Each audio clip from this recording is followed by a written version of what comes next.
बाल्टिस्तान को पाकिस्तान का 5वां राज्य बनाने की तैयारी। विधानसभा में प्रस्ताव हुआ पास। संसद से संविधान संशोधन की मांग तेज। पूरी खबर के लिए बने रहे हमारे साथ हमारे चैनल पटना एक्स पर। दरअसल पाकिस्तान ने अपने अवैध कब्जे वाले गिलगित बाल्टिस्तान को देश का 5वां राज्य यानी प्रांत बनाने की प्रक्रिया शुरू कर दी है। बीते गुरुवार को गिलगित बाल्टिस्तान विधानसभा में सर्वसम्मति से एक प्रस्ताव पारित कर केंद्र सरकार से संविधान में संशोधन करके इस क्षेत्र को राज्य का दर्जा देने की मांग की। प्रस्ताव में कहा गया है कि गिलगित बाल्टिस्तान के लोगों को पाकिस्तान के दूसरे राज्यों के नागरिकों की तरह ही समान संवैधानिक, राजनीतिक और लोकतांत्रिक अधिकार दिए जाएंगे। इसके साथ ही इस क्षेत्र को नेशनल असेंबली, सीनेट और अन्य संघीय संवैधानिक संस्थाओं में भी प्रतिनिधित्व देने की मांग की गई है। प्रस्ताव पर मुख्यमंत्री, स्पीकर, डिप्टी स्पीकर, नेता विपक्ष और 2 निर्दलीय विधायकों के हस्ताक्षर है। अब इसे आगे की मंजूरी के लिए पाकिस्तान की संसद भेजा जाएगा। फिलहाल पाकिस्तान में 4 ही राज्य हैं। ये राज्य हैं पंजाब, सिंध, बलूचिस्तान और खैबर पख्तूनख्वा। आपको बता दें कि गिलगित बाल्टिस्तान अब तक सीमित स्वशासन के तहत ही संचालित होता रहा है और अब उसे पाकिस्तान के अन्य राज्यों जैसा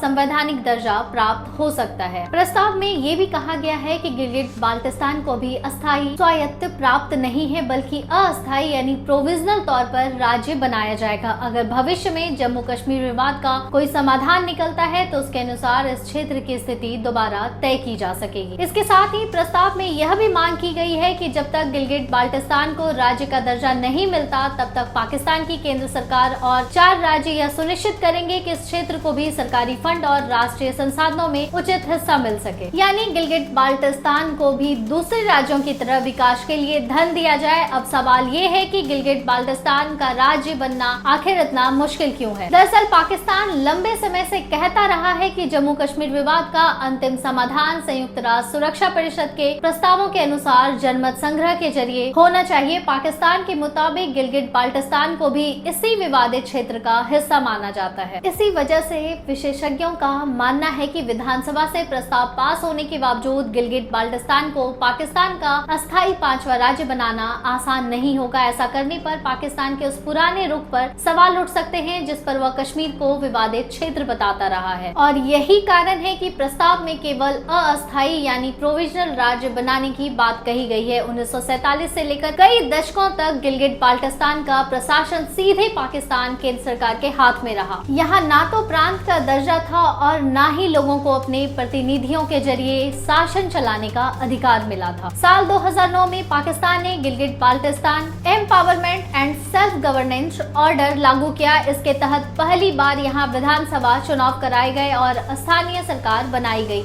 हालांकि विधानसभा के अधिकार सीमित थे और बड़े फैसले केंद्र सरकार और प्रधानमंत्री के हाथ में ही रहे। इसके बाद 2018 में गिलगित बाल्टिस्तान ऑर्डर 2018 लागू किया गया, जिसके तहत स्थानीय विधानसभा और मुख्यमंत्री को पहले से ज्यादा अधिकार दिए गए। इसके बावजूद गिलगित बाल्टिस्तान आज तक पाकिस्तान का संवैधानिक राज्य नहीं बन पाया है। आपको बता दें कि गिलगित बाल्टिस्तान ट्रांस हिमालयी क्षेत्र में कश्मीर घाटी के उत्तर पश्चिम में स्थित है। यह कभी जम्मू कश्मीर रियासत का हुआ करता था। उस समय रियासत 5 हिस्सों में बटी थी, जम्मू कश्मीर, लद्दाख, गिलगित वजाहत और गिलगित। और आज पाकिस्तान के कब्जे वाले जम्मू कश्मीर क्षेत्र का करीब 85% हिस्सा गिलगित बाल्टिस्तान यानी कि नदर्न एरियाज में है, जबकि लगभग 15% हिस्सा पाकिस्तान अधिकृत कश्मीर यानी पीओके में स्थित है। चीन पाकिस्तान आर्थिक गलियारा यानी CPEC भी इसी इलाके से होकर गुजरता है। पाकिस्तान की जीवन रेखा मानी जाने वाली सिंधु नदी भी सबसे पहले इसी क्षेत्र में प्रवेश करती है। आपको बता दें कि 1935 में ब्रिटिश सरकार ने गिलगित एजेंसी को जम्मू कश्मीर के महाराजा से 60 साल की लीज पर लिया था,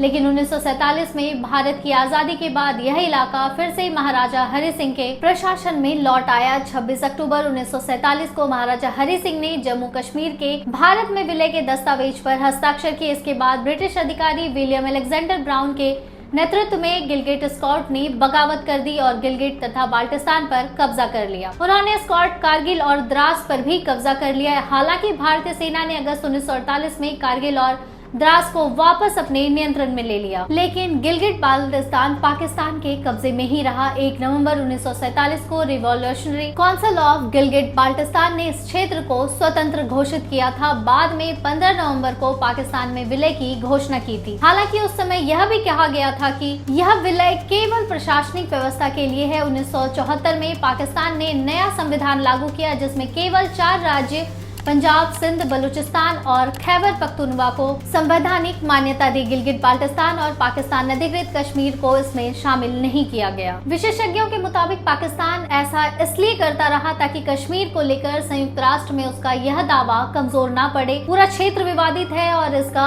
अंतिम फैसला जनमत संग्रह से होना चाहिए। खैर, 1975 में पाकिस्तान अधिकृत कश्मीर को अपना अलग संविधान देकर स्वदेशी क्षेत्र का दर्जा दिया गया, लेकिन गिलगिट बाल्टिस्तान को यह भी नहीं मिला, बल्कि यहाँ इस्लामाबाद का सीधा नियंत्रण बना रहा है। यहाँ के लोगों को पाकिस्तानी नागरिकता और पासपोर्ट तो मिले, लेकिन दूसरे राज्यों जैसे संवैधानिक और राजनीतिक अधिकार नहीं मिले। साल 2000 के बाद खासकर अमेरिका में 9/11 हमलों और चीन के वन बेल्ट वन रोड परियोजना में इस इलाके की बढ़ती रणनीतिक अहमियत को देखते हुए पाकिस्तान ने यहाँ प्रशासनिक बदलाव शुरू किए। 2009 के ऑर्डर के तहत नदर्न एरियाज लेजिस्लेटिव काउंसिल की जगह गिलगिट बाल्टिस्तान लेजिस्लेटिव असेंबली बनाई गई और नदर्न एरियाज का नाम बदलकर गिलगिट बाल्टिस्तान कर दिया गया। हालांकि विधानसभा बनने के बाद भी अंतिम अधिकार अभी भी इस्लामाबाद के पास ही रहे। नई विधानसभा में 24 सदस्य सीधे चुने जाते हैं और 9 सदस्य नामित किए जाते हैं। 2010 के बाद से हर चुनाव में इस्लामाबाद में सत्ता में रहने वाली पार्टी ही यहाँ सरकार बनाती रही है। नवंबर 2020 के चुनाव में तत्कालीन प्रधानमंत्री इमरान खान की पार्टी पाकिस्तान तहरीक-ए-इंसाफ ने 33 में से 24 सीटें जीतकर सरकार बनाई थी। लेकिन इस चुनाव से भी इस विवादित क्षेत्र को कोई खास फायदा नहीं हो सका है। अब देखना दिलचस्प रहेगा क्या पाकिस्तान 5वां राज्य बनाता है और भारत पर इसका क्या असर पड़ेगा। जानने के लिए देखते रहें हमारा चैनल पटना है।